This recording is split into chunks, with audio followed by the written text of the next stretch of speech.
Robert Fleischer. I met him, it'll be last year now, is it? Yeah. Last year? Yes? Yes. I'm not offending you by doing that. No, it's all right. It's all right. I think Germans are very It's good. all right. I won't mention the Brexit, though.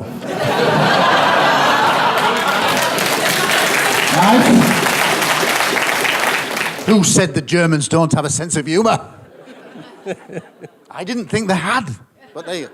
But anyway, yeah, Robert, he invited me over to his hometown of Leipzig, which is beautiful in eastern Germany. I served 2.5 years in the Royal Air Force in Germany, so I knew it was a beautiful country, but never been what was in the east. And Leipzig was a beautiful historical city with beautiful architecture. So that was very kind of him, and obviously we struck up a friendship. Robert Fleischer is the leading expert by far in the country of Germany, in my opinion. Now, what you've got to understand is, if we think we are hard done to in Britain, with the coverage, the fair coverage, in Germany, and from our previous conversations when I was over in Germany with him, he has a 50% harder time. But they still have cases, and this guy is trying to change things. He's even asked questions to politicians, and they kind of like react with horror. Seriously. And you'll see that. And you'll see that. So without further ado, a round of applause for Robert Fleischer. Thank you very much, Gary. Thank you very much. This is the very first presentation I give in the United Kingdom, and I'm very honored to be a speaker at this conference, and I would love to thank Gary and all the organizers of this fantastic conference. And don't clap your hands yet, because I haven't spoken yet. So, yeah, let me introduce myself a little bit before I go into the subject. I'm actually not a ufologist. I'm a journalist. I used to work for television, and the thing is, when I was 16 years old, I met the Swiss author Erich von Däniken. Do you know him? Yeah. Chariots of the Gods. And whenever he was in my region and gave a talk, we would meet, because we would meet regularly when he was in my region, and we would talk for many hours, and I was fascinated by what he said. And I said, so why isn't this on television? And he said, well, why don't you go and work for television and report on this kind of stuff? And I said, yeah, good idea. So when I was 16, I started doing internships in several local newspapers. When I was 18 years old, I presented the evening news at a local TV station in my hometown, and later on I worked for several major German TV networks, most of the time for MDR television, which belongs to ARD. That's a public broadcaster service comparable to the BBC here in the UK. So I had already worked as a journalist before I started doing my university studies, and I chose conference interpreting. So I have a university degree in conference interpreting for French and Spanish, because I didn't know hardly any journalist colleague who had studied journalism in order to become a journalist, and I thought that languages would come in quite handy. What do we know about the situation in Germany? I guess in the UK, people probably don't know many things about the UFO situation in Germany, and that is because Michael Hessemann, who did what I've been doing 20 years ago, he stopped working in this field, and he decided to write books about the Catholic Church. And also, UFOs are a taboo subject in Germany. So in 2007, I decided to found Exopolitics Germany, this website, and then another couple of years later, I founded Exomagazin TV, which is an online video portal for open-minded people, which covers more subjects than just UFOs. You see, we have remote viewing and all that. And that's on a subscription basis, and it's only in German yet. There are private UFO organizations in Germany, so registered associations of people dealing with UFO research. 4 of them. The oldest ones are, where was that? Okay, the oldest ones are those, 44 years and I think 43 years or so. And this is a very new association. This one is MUFON Central European Section. You may have never heard of it before. and it was founded by the German astrophysicist Illobrand von Ludwiger, who is a very important figure in the field of German UFO research. I would even say on an international level, because he helped to bring forward some material during the Rockefeller Initiative, if you know what I'm referring to. And later on, he quit this organization and he founded his own, another one that was only a couple of years ago, which also focuses on anomalies. So there's basically nothing you ever hear about UFOs in Germany, because officially they don't exist in Germany, but you may have heard of this. In July 2015, Daily Mail, the Mirror and the Sunday Express started reporting on top secret documents, and German government forced to release top secret documents on UFOs, and Angela Merkel forced to release secret UFO files. And the Sunday Express wrote, Robert Fleischer of exopolitik.org discovered that the scientific service of the German parliament had a department investigating the possibility of extraterrestrial intelligence and UFOs. So, top secret documents and a department within the scientific service researching UFOs, it's both wrong. So what actually happened? And it all goes back to a United Nations decision from 1978, which I'm sure you're aware of. In 1978, the General Assembly invited interested member states to take appropriate steps to coordinate on a national level scientific research and investigation into extraterrestrial life, including UFOs, and to inform the Secretary General of the observations, research, and evaluation of such activities. So I made some research at the political archive of Germany's Foreign Office, and I found out that this aim, the original aim actually, had not been to, I mean, this is very general, invites interested member states and stuff. The original aim had been to create a UFO investigation unit at the United Nations level. And this aim was hindered by Germany's permanent mission to the United Nations, among others. The Austrians played along as well. So I made some research in the political archives, and I found this telegram, for example, which says, quite apart from the wider implications of such resolution draft, the reference to the Outer Space Committee alone has its misgivings, as it would incur Grenada's desire to become a member of the Outer Space Committee, which would therefore be constantly occupied with the UFO question. And SPC will probably finish treating this item until the end of week. Until then, the United States and Austria will try to persuade Grenada to withdraw its resolution draft and to accept a more general declaration which invites interested member states to become a member of a non-UN committee for the study of UFOs. So you see, even back then, Germany did not have the slightest interest in supporting anything related to UFOs. Another interesting thing happened in 1993. You remember the Belgium UFO wave? That was a very important development, also on a political level. In the 1990s, you had hundreds of people seeing triangular-shaped craft over Belgium, and as a consequence, the member of the European Parliament, Elio Di Rupo, tabled a motion for a resolution on the creation of a European observatory for UFOs. So he decided to draw up a report, and for his report to the Parliament, to the European Parliament, Professor Reggi contacted all air forces of the European Community member states. Only France and Italy shared their findings with the official European Community rapporteur. Spain refused to cooperate on the grounds that this data fell under the military secret.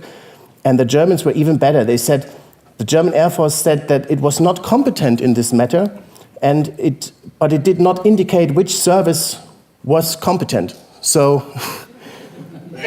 they didn't even say it's secret. They say, basically nothing. And that's the official line in Germany. Here you see our former Minister of the Interior, Wolfgang Schäuble. In 2008, he stated, an authority or institution at the federal level which records or evaluates alleged sightings of UFOs and projects such as those described by you are not known here, which is an interesting way to say it, because for him being the Minister of the Interior, he should know whether there is something or not. It's interesting, he says, are not known here, so I'd always been wondering what that actually means.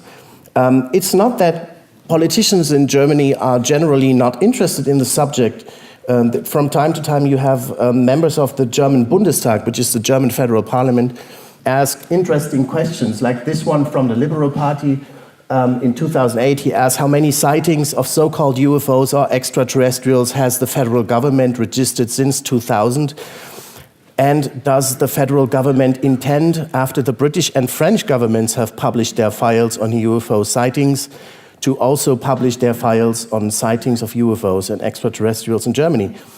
And the answer of the German government is the government has no information on sightings of so-called UFOs or extraterrestrials in Germany, and accordingly, there are no files on UFO sightings that could be considered for publication.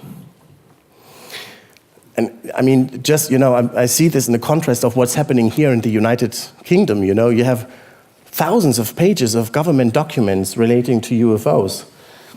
Another member of the German parliament from the Green Party here asked in the same year, what is the federal government's estimate of the probability of the existence of intelligent ET life, and what is the estimated probability that ETs will land on the territory of the Federal Republic of Germany? And the government answered that they have no knowledge that would permit a reliable assessment of the probability of extraterrestrial life. According to the current state of scientific knowledge, the government considers a landing of aliens on the territory of Germany to be out of the question. Out of the question, You see, the Germans, they have actually traveled all space that's available to us and even unavailable to us. They know that it's out of the question, Okay, so in more or less the same year, I also started to do inquiries, because that was, for me, it was really interesting to see, and I just wanted to know, how is it that in 21 countries around the world, and I have compiled a whole list and all of that, Brazil, Italy, Spain, all those countries, I have all those files. How is it that Germany is like this black hole? I grew up in East Germany, in Leipzig. That was the former Soviet zone. And we didn't have bananas in East Germany. So there was a joke which said, why are bananas curved? Because they had to make a turn around East Germany for 40 years. And when it comes to UFOs, it seems like it's more or less the same, even though I don't know so many reports about curved UFOs. But, I just couldn't imagine that there are no files at all and that no government agency is interested in the subject. So I started to do some inquiries. And I asked the former Minister of Defense, Karl Theodor zu Guttenberg, about possibly existing UFO files, and I received the following answer. Throughout the existence of the Bundeswehr, there has been no case in which an initially unidentified flying object was attributed to an extraterrestrial origin. Accordingly, the Federal Ministry of Defense does not keep any records on the UFO phenomenon described by you. What you need to know, by the way, is I never asked about UFOs related to extraterrestrial or anything. I completely avoided the term extraterrestrial. I really just asked about UFOs. So this was a way for them to, not having to answer my question. In other answers to members of the public, the German military even went as far as to state categorically that since the foundation of the German Bundeswehr, the German armed forces, they never had anything unusual on their radar screens which they could not eventually identify, which is weird because, well, the Swiss have. The Swiss have registered unidentified radar returns over German territory with their Swiss radar stations. Like in this case, on May 5th, 1996, a NATO early warning radar station in Meßstetten, that's near the Swiss-German border. The Swiss-German border is this green line here. It's all a little bit blurry. This is the Swiss-German border. This is the NATO early warning radar station, and there is a no-fly zone here, which is marked in red, and there should be absolutely nothing in it, and yet there are unidentified radar returns. By the way, another interesting radar plot is this one from June 18, 1993. That was over Swiss territory, and there was an unidentified object traveling with approximately 240 kilometers per hour. Please don't ask me how much that is in miles now, I don't know. And while the radar operators are trying to identify that object, it suddenly accelerates and makes a sharp angle turn and shoots away at Mach 4. So Mach 4, a right angle turn at Mach 4, which is interesting because it seems that UFOs do not only not obey our flight regulations, but not even our natural laws. So all those radar plots, by the way, were first published by Elobrand von Ludwiger, the astrophysicist I mentioned before. And yeah, okay.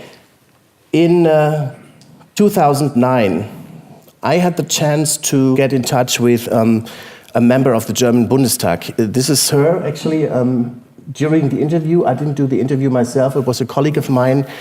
We presented her a briefing document that we had written for politicians and journalists, which contains all these kinds of information, valuable information on UFOs. And we asked her, how is it that this United Nations decision 33426 was actually never implemented in Germany? So she was very kind. She said, well, I have no idea, but you know what? I will ask the scientific service of the Bundestag to draft a report on that question why the UN decision 33426 has never been implemented in Germany.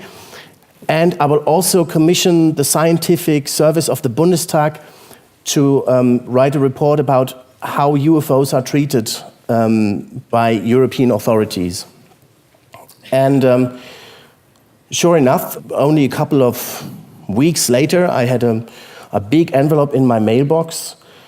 Was very nice letter, and she sent me those studies, and those are the studies from the scientific service of the German Bundestag.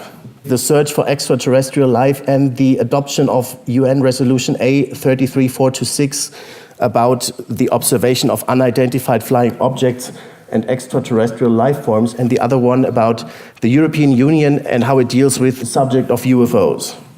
This study undertaken by the scientific service of the Bundestag could not be called scientific, actually.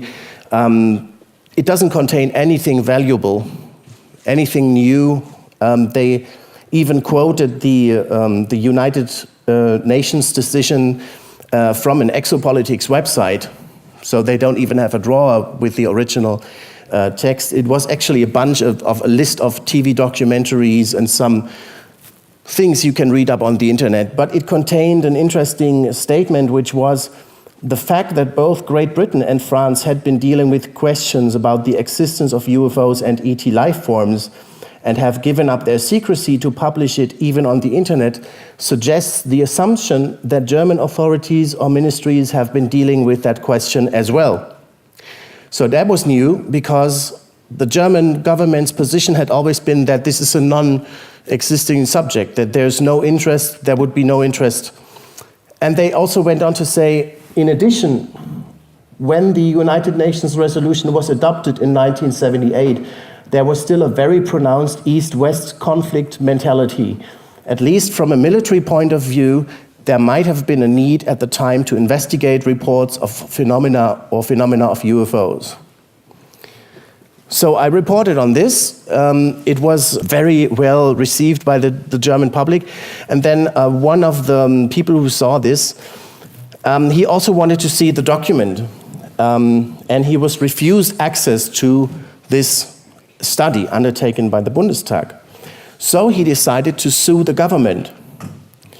And that was in 2011. This is Berlin citizen Frank Reitemeyer, who wanted to see the study as well. He filed an FOIA request, which was denied. He was denied access because the German FOIA, Freedom of Information Act, was only set up in 2006, so it's a relatively new concept of law in Germany. And it would not be applicable to studies written by the Scientific Research Service of the Bundestag. So he sued the German government, and the first instance administrative court in Berlin approved his request and ordered the Bundestag to release that study. But the Bundestag lodged an appeal because they knew that what was at stake here was not what the scientific service knows about UFOs, but whether all the studies ever undertaken by the scientific service in the name of members of the Bundestag should or should not be available to members of the public. In 2012, we're still trying to find out, what does the German government know? What is it? Is there an authority dealing with UFOs? If so, which authority? Is there anything? Where do you start if you want to find German UFO files? So in 2012, a friend of mine who used to be the head of a German UFO association started to write letters to all ministries of the interior of the German individual federal states. And the Ministry of the Interior of North Rhine-Westphalia in the north and west of Germany confirmed that the police forwards, I quote, reports on unexplained aerial phenomena when they are related to airspace security issues to a so-called National Situation and Command Center for Air Safety. That's a NATO combined air operations center in North Rhine-Westphalia close to the Dutch border. But the Ministry of Defense would not officially confirm that this Situation and Command Center for Air Safety does in fact receive UFO reports from the police. And I know that when this whole story broke back then in 2011, I had a lot of calls from colleagues of mine working for the mainstream press, and one of them was working for a very major news organization in Germany. I can't reveal its name because it would get him into trouble, but he said to me that he called the press officer of the Ministry of Defense, and this press officer confirmed to him on the phone that the National Situation and Command Center for Air Safety does receive UFO reports from the police, but whenever such a UFO report comes in to the center, which is obliged to investigate whether there is a threat to air safety, they will immediately throw those reports into the bin, which is completely logical for a military center that was created to investigate potential threats to air safety, right? But this was not even officially, he said it on the phone and he said it's only between us. And of course I believe my colleague because we had worked together. I had no reason to not to believe him. Another friend of mine who is the editor-in-chief of a Swiss print magazine, Mysteries magazine, he continued that research and he started to do more inquiries to German authorities. And in March 2012, he wrote a letter to the German police in North Rhine-Westphalia and asked them about how they handle UFO reports. And it was confirmed to him that when it's about accidents in airspace, there is no report to that Situation and Command Center for Air Safety, but for all other things, they will be contacted and the information will be forwarded to them. So that was yet another confirmation. Now, what is this National Airspace Situation and Command Center? It is stationed in Uedem on the Lower Rhine. It's almost 100 military and civilian employees who have a complete overview of German and European airspace, and they have a network of 45 air traffic control and Bundeswehr radar installations, as well as data from AWACS early warning aircraft. So they have everything under control. So if there's anything unusual showing up on the radar, in theory, they should know. In 2013, the Higher Administrative Court of Berlin-Brandenburg revoked the decision to open up the Bundestag UFO, the so-called UFO file, the Bundestag UFO study. At this point, the plaintiff, Frank Reitemeyer, he was really depressed. You know, he really struggled to take a decision to lodge an appeal because for lack of funding, basically, it was him. It was David against Goliath. You know, he had no money. He was suing the German government. The German government at that point had commissioned an international law firm to represent them in court. They had written an expertise thing, you know, which must have cost 10,000 euros or something, even more. And Frank Reitemeyer, he didn't have anything, so he was really, you know, he was not really decided to continue this lawsuit. And I said, hey, come on, we will somehow get the money. Let's do a crowdfunding. And so I supported him. I reported on this case. I helped him put together a crowdfunding campaign so that the trial could continue and that he could appeal that decision again, so that it would go into the next higher instance. In 2013, another interesting thing happened.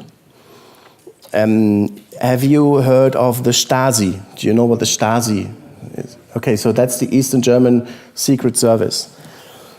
Stasi UFO files were discovered in 2013.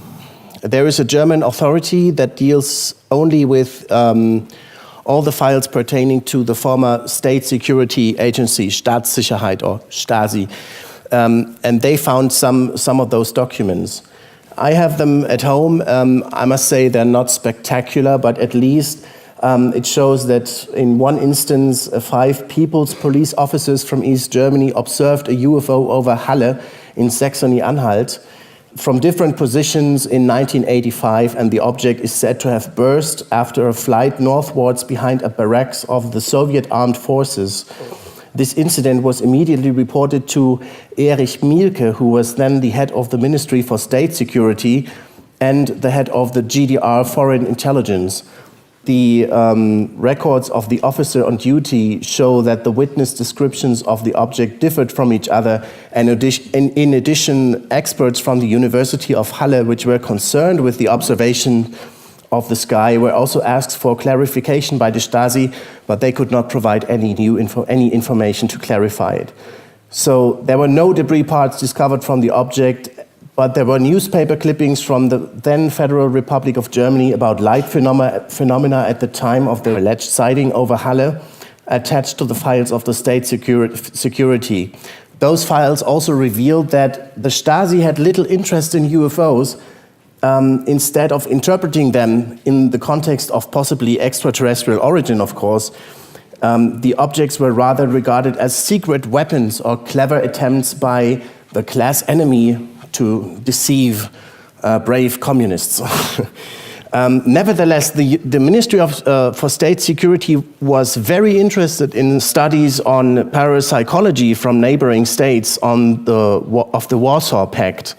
So one of the Stasi files dealt with topics such as color vision with the skin, dowsing, and telepathy. And an unnamed expert in a file from the early 1970s came to the conclusion that scientists of both world systems are currently seriously concerned with the research and release of forces in humans, and that these could not be described as hocus pocus.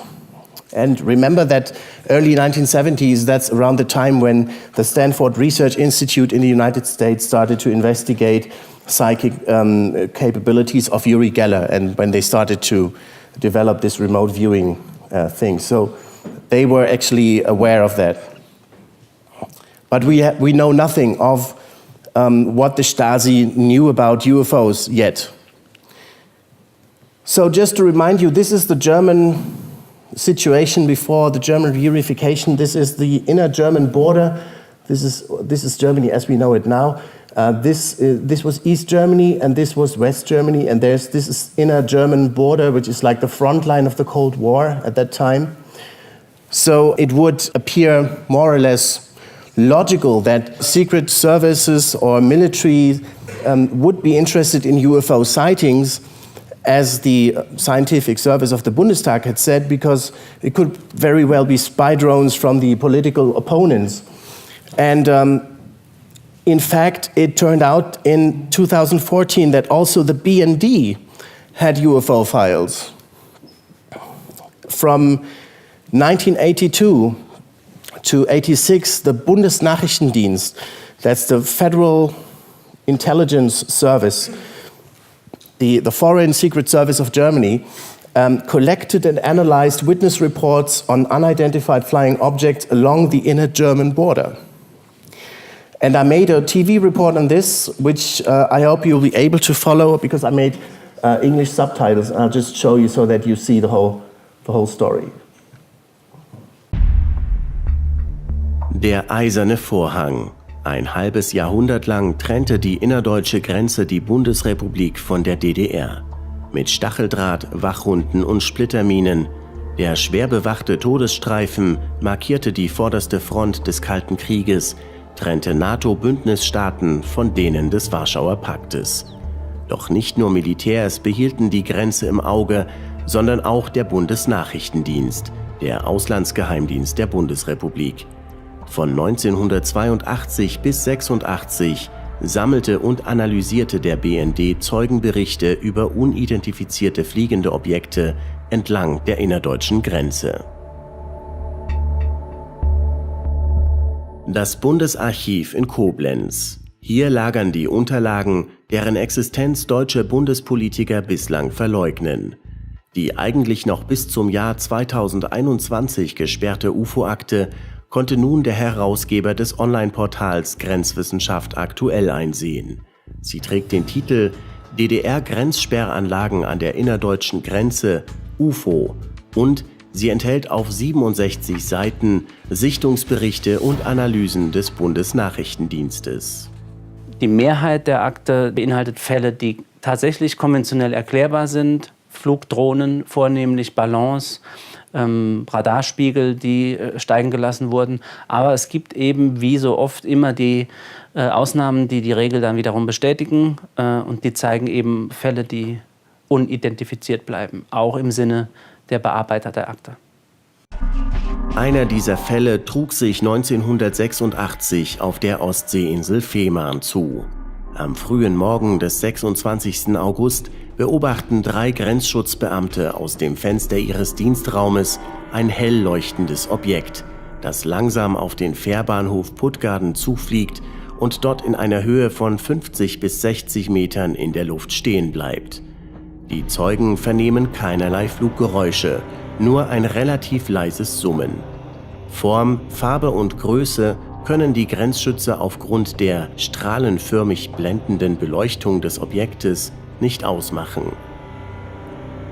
Die seltsame Sichtung über Fehmarn, nur einer der interessanten UFO-Fälle des Bundesnachrichtendienstes. Für Andreas Müller ist klar, die UFO-Akte des BND ist mehr als nur eine anekdotische Sammlung von Sichtungsberichten, denn sie dokumentiert, auf welche Weise der BND jahrelang und systematisch UFO-Forschung betrieb. Zum Beispiel, es gibt eine handschriftliche Notiz, die sagt, die dazu auffordert, bitte einen UFO-Vorgang anlegen. Das heißt, diese Prozedere, diese Automatismen gab es. Es gab vor allem dieser Begriff UFO wurde offenbar auch über die Stellen hinweg verwendet. Jeder wusste, was ein UFO-Vorgang ist. Das ist eigentlich eine ganz interessante Erkenntnis aus dieser Akte. Es gab Amtshilfe zwischen den einzelnen Stellen und es geht auch aus Notizen ganz klar hervor, dass die Untersucher dieser Fälle ein herausgehobenes Interesse an weiteren, zum Beispiel Befragungen von Zeugen hatten. UFOs über der innerdeutschen Grenze. Die seltsamen Flugobjekte wurden also auch hierzulande dokumentiert und analysiert, wie der Wissenschaftliche Dienst des Deutschen Bundestages bereits 2009 in einer bis heute zurückgehaltenen Studie mutmaßte.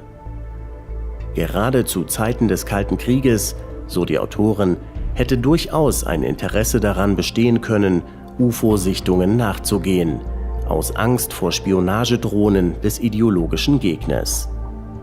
Die nun bekannt gewordenen Akten geben den Wissenschaftlern des Bundestages recht. Doch wahrscheinlich bilden sie nicht mehr als die Spitze des Eisbergs. Die Frage ist nun, was sonst noch in deutschen Archiven auf die Veröffentlichung wartet.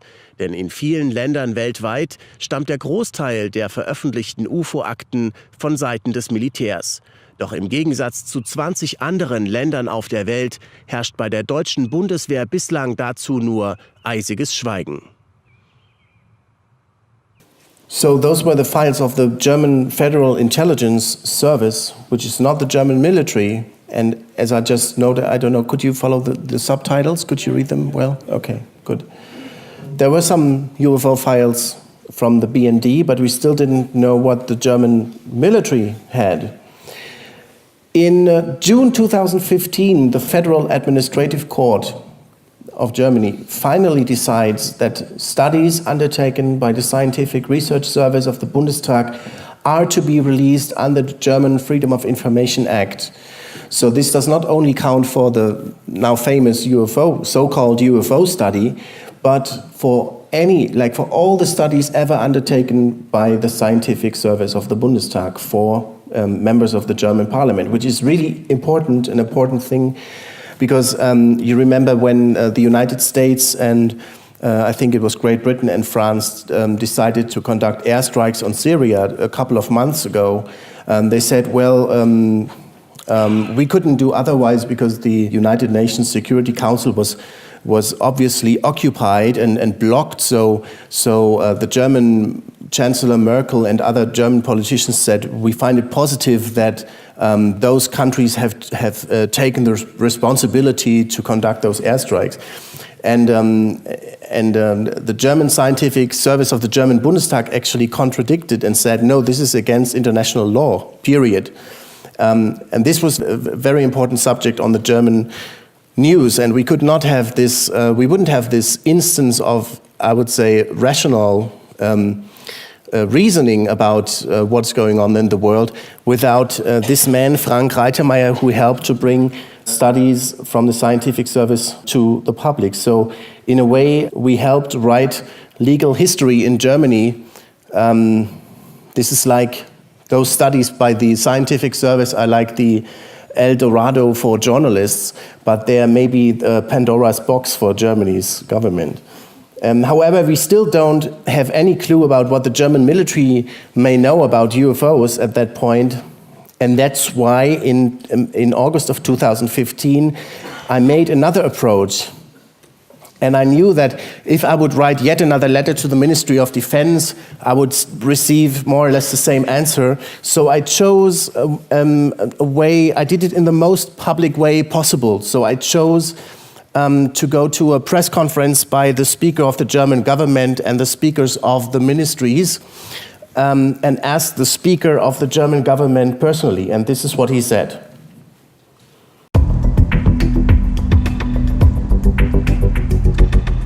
Robert Fleischer von Exo Magazin TV.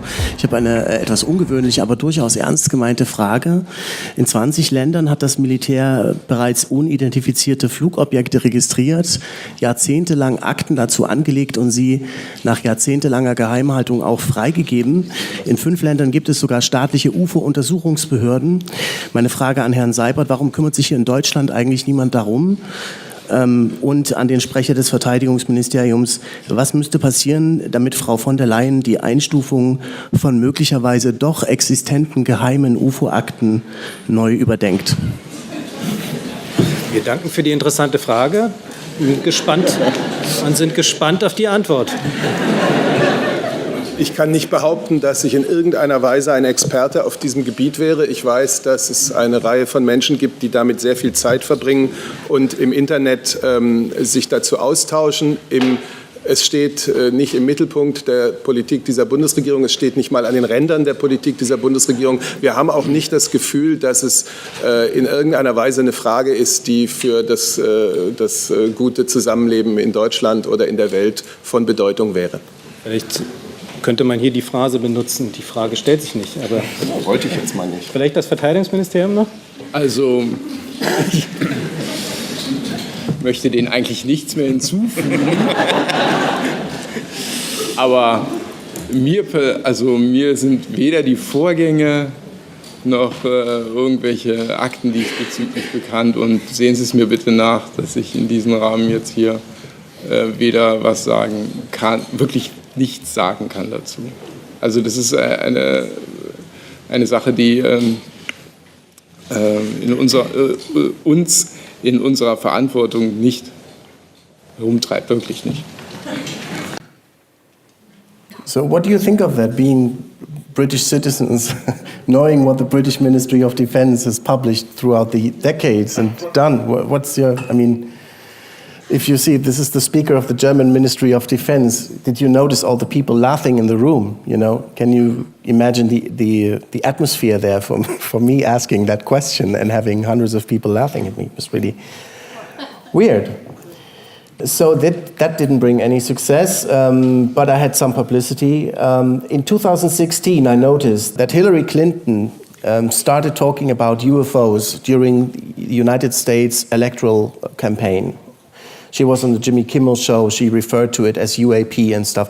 I had the impression that she didn't really know anything about UFOs at all, and that she was not so interested in the subject, but she was told by John Podesta, go and talk about UFOs, may bring us some votes.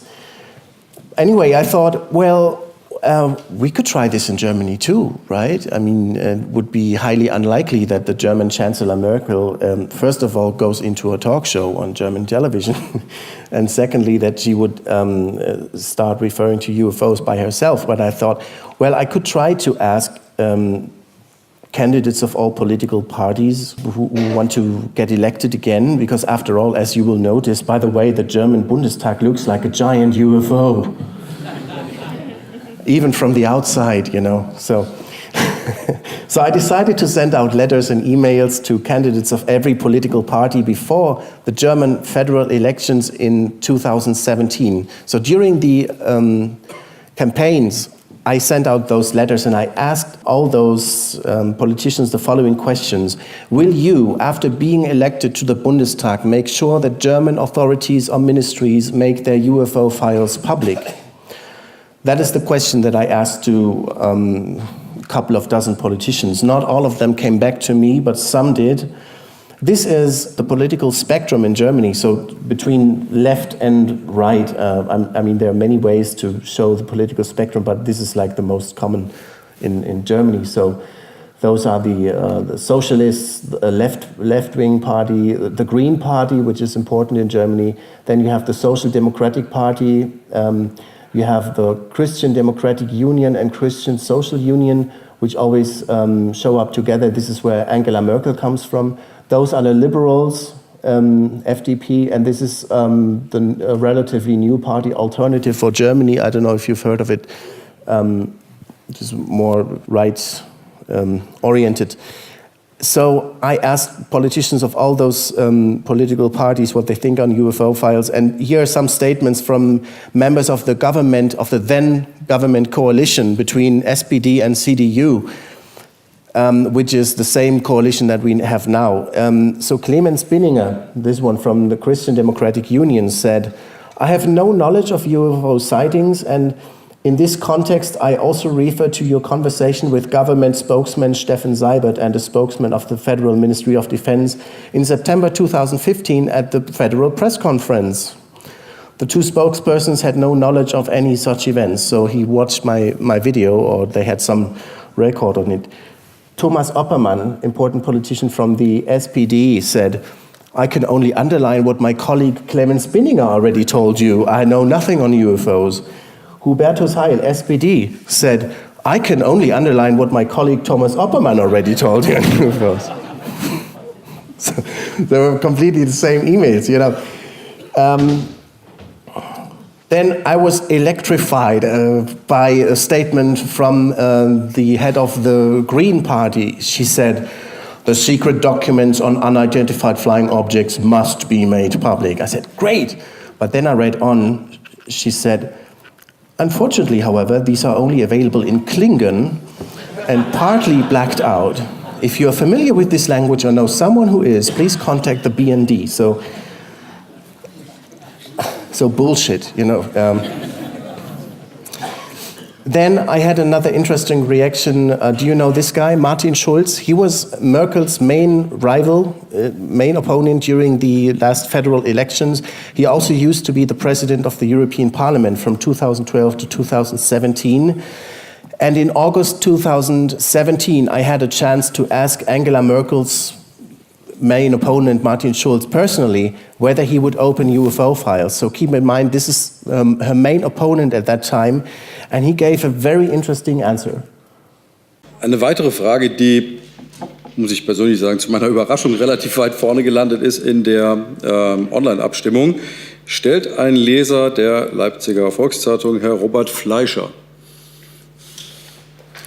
Moment, das ist hier die... Hallo.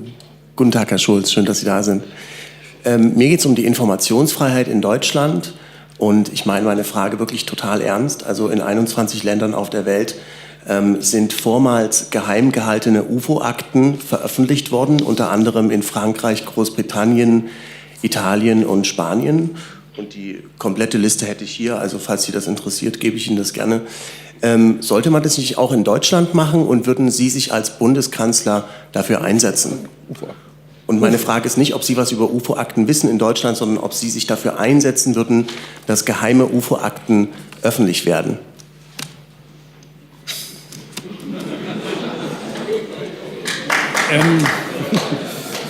Ich muss bekennen, ich habe mich mit dem Thema noch nicht befasst. In Frankreich werden die von einer staatlichen UFO-Forschungsbehörde erforscht, diese UFOs.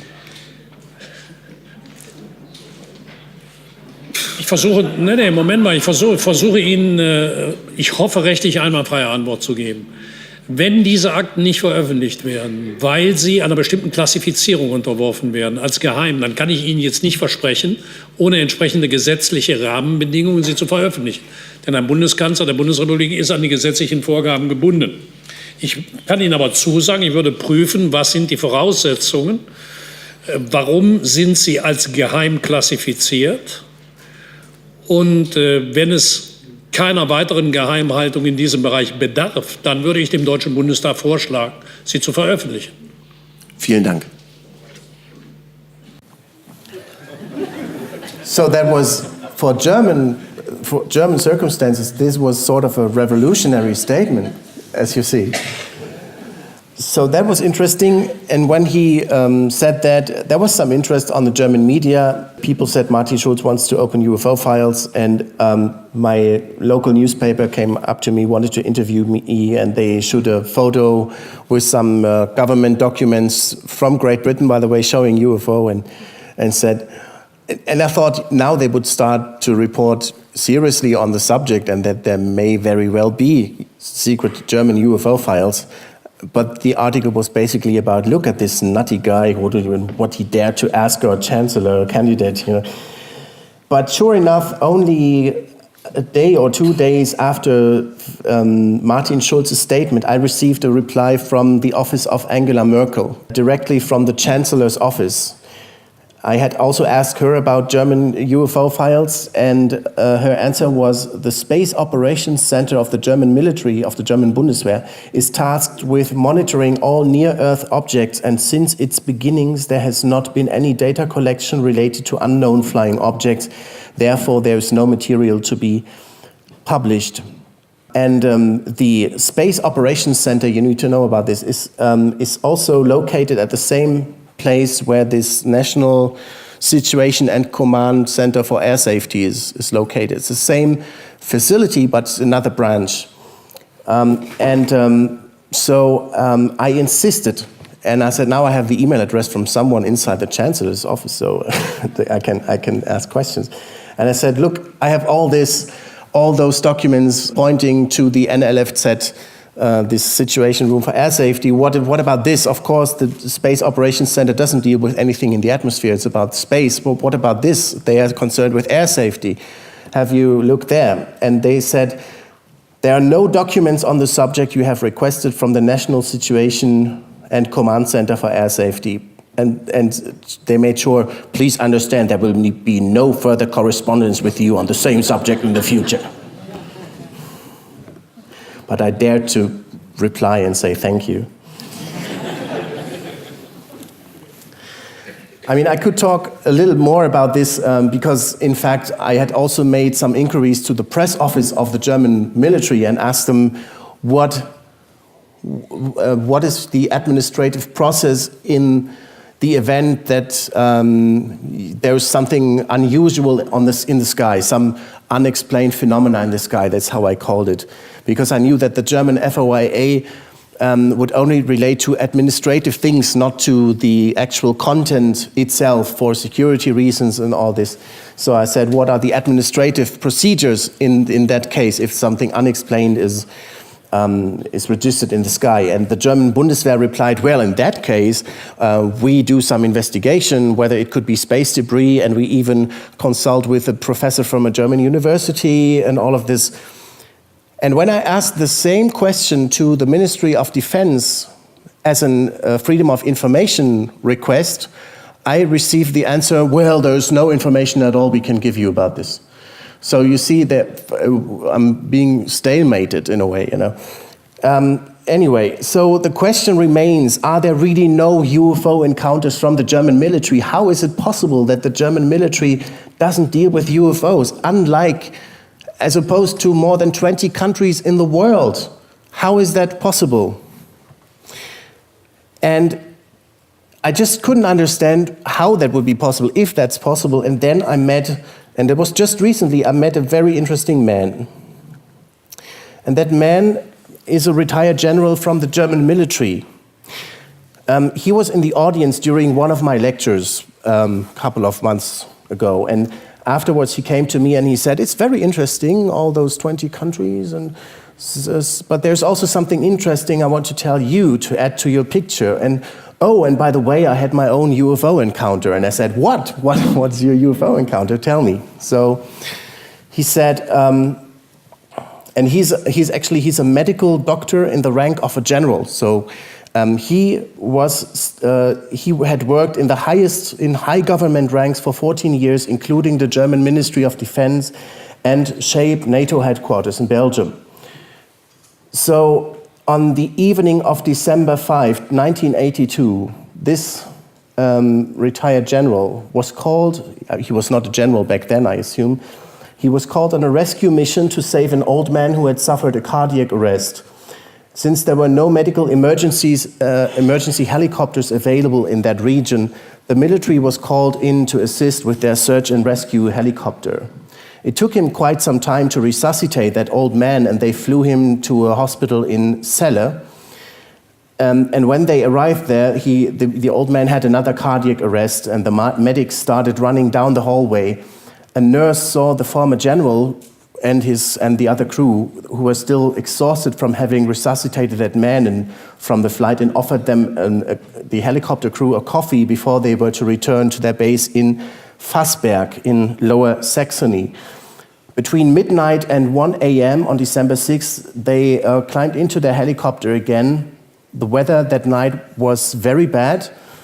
Low clouds, drizzling rain, and their helicopter was flying at a low altitude, around 50 meters above surface and around only 20 meters above the treetops. So this is to give you an idea where that is.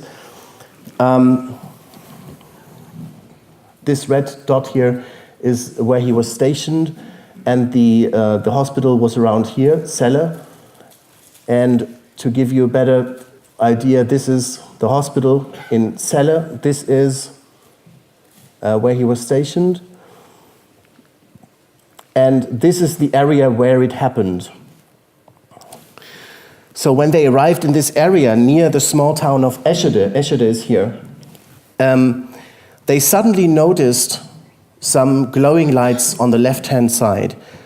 And he said, we wondered, why is it glowing in the clouds? It was a very bright light comparable to that of a spotlight, but he said it had a different quality. It didn't hurt to the eye. He described it as very bright green, whitish light, and it was continuously flowing like from a spring, he said. It's difficult for me to imagine.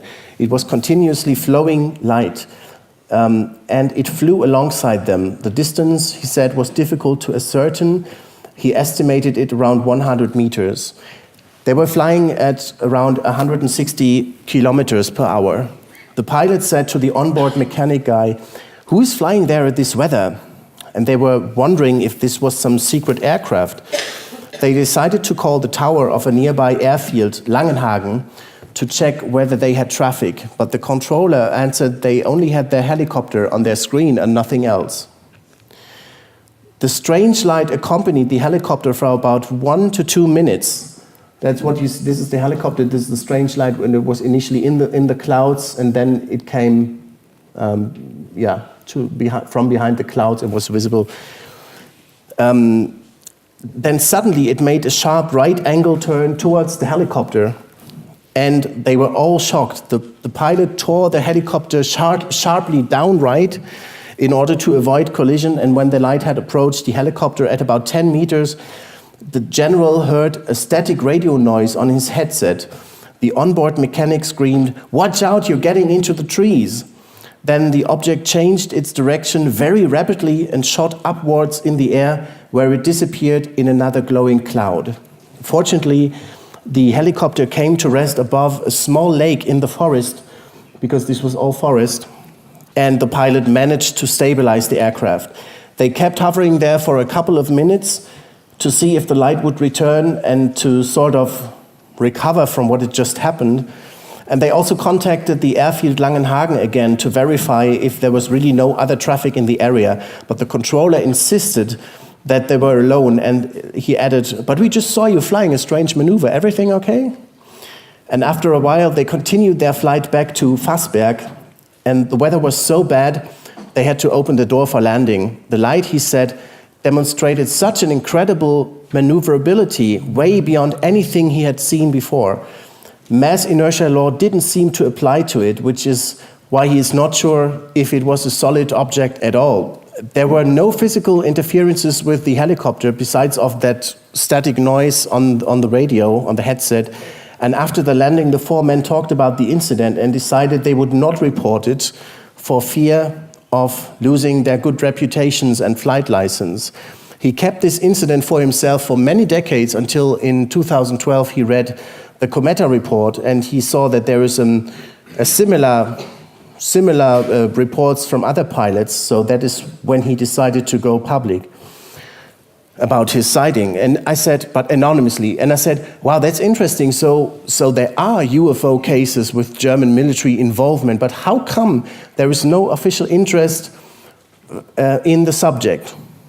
And he goes, and this is just to remind you of the situation during the Cold War. Those are the occupation zones. Those were the British, of course. They had the biggest slice, one of the biggest.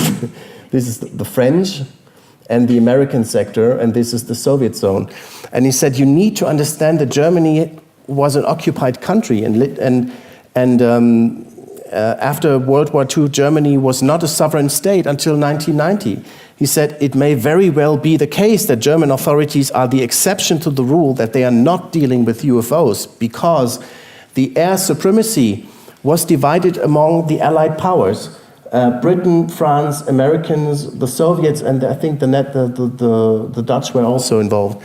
And this situation, he said, led German authorities to become some sort of resignated and afraid to take responsibility over their own matters.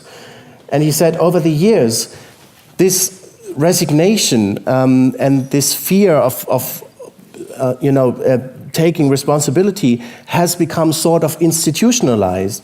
And whenever there was something bizarre, the Germans were happy to leave it to the Allied powers, mainly the United States, United Kingdom, and France.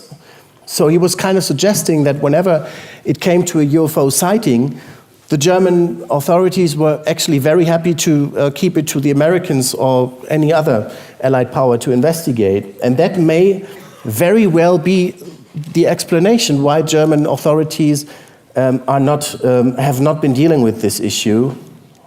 And there is even a case from German UFO history which shows that this may actually be true. So this is the German map again, and the following case happened here. This is, I would say, in the middle of nowhere, Pampa, between Diepholz and Petershagen. And it happened on August 13, 1976. It was a UFO encounter with the pilot of a Piper Arrow PA-28 aircraft. I cannot say his name. His name is Wilfried Detring. He was, this is a long time ago, he was a member of a MUFON association afterwards. The pilot of that Piper Arrow aircraft was flying at 3,500 feet when he noticed a strange light approaching from the northeast at 9 o'clock, and after 3 to 5 minutes the object came closer and took a fixed position on the Piper's left wing. The object was oval-shaped and very bright, yellow in its center with an indistinct flame-orange boundary. Its diameter subtended about 3.5 degrees of arc. Suddenly the Piper went into two rapid 360-degree clockwise rolls from which the pilot had to recover manually. And he discovered that he had dropped about 500 feet during the roll and recovery maneuver. And when he next checked his instrument panel, he discovered that his magnetic compass was spinning in clockwise directions so fast that he couldn't read the number in its window. So looking outside again, he saw that the UFO was still behind him, and the pilot climbed back to his cruise altitude and called on the radio to flight control at Hanover Airport, to the east of his flight position, and the air traffic controller told him that the radar showed both his airplane and another object nearby. The controller said that an aircraft would be sent to investigate. Little more than 4 minutes later, 2 US Air Force F-4 Phantom jets arrived on either side of him, traveling between 400 and 500 miles per hour. The jet on the right side was slightly lower, closer and ahead of the jet on the left. The pilot was certain that they were American planes. Just as the jets arrived, the UFO accelerated forward and then upward at about a 30-degree angle above the horizontal and turned right, passing in front of his aircraft. It quickly outdistanced its pursuers and was out of sight in a matter of seconds. The compass eventually returned to normal operation after the UFO had departed. Now, the interesting point is, this is a sketch of what he experienced, done by himself and first published in the International UFO Reporter, I think in 2004. This encounter was investigated by Richard Haynes with the help of Illobrand von Ludwiger. Now, the interesting thing is what happened after the landing. Within minutes of the landing, a military van without license plates pulled up to his plane, and 5 men in business suits got out. They would not identify who they worked for. He was taken to an underground room on the airport property where a man sat behind a desk. 2 of the original men left the room. The others then began asking him detailed questions about the sighting, and he had the impression, however, that one of the men was an American. This questioning went on for about 3 hours. He had to repeat the entire event over and over again, as well as tell technical details. And at one point, he was politely asked to read and sign a form printed in German. It stated that he agreed never to disclose the details of his UFO sighting. The pilot bravely declined to sign the form, despite the fact that it was firmly suggested that his pilot's license might be suspended if he did not do so. After this, they finally let him go, and later it was discovered that parts of the aircraft landing gear and engine crankshaft were strongly and permanently magnetized, and they had to be replaced at a later date.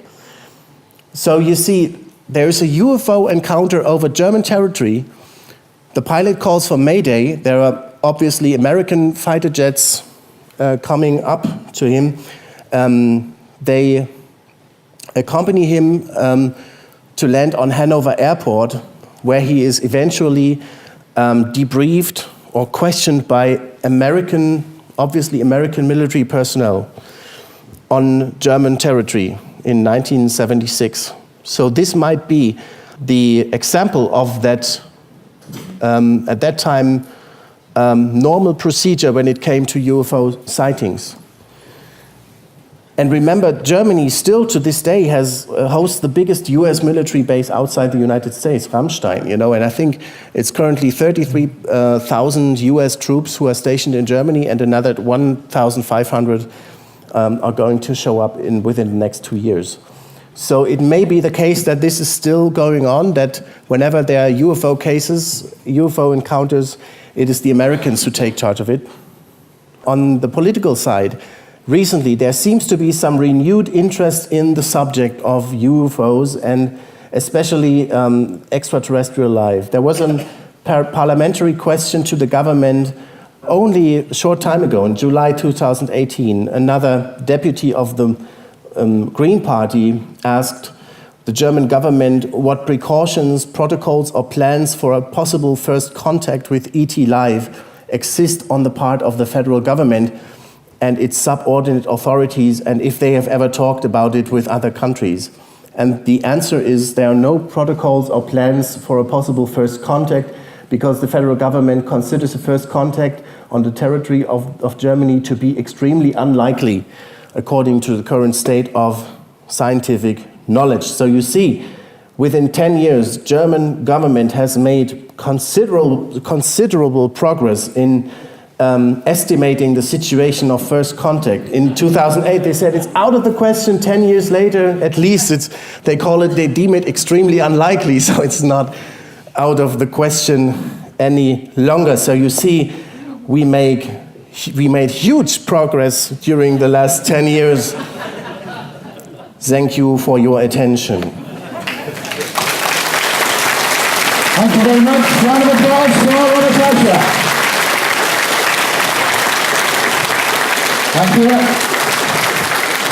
Thank you very much.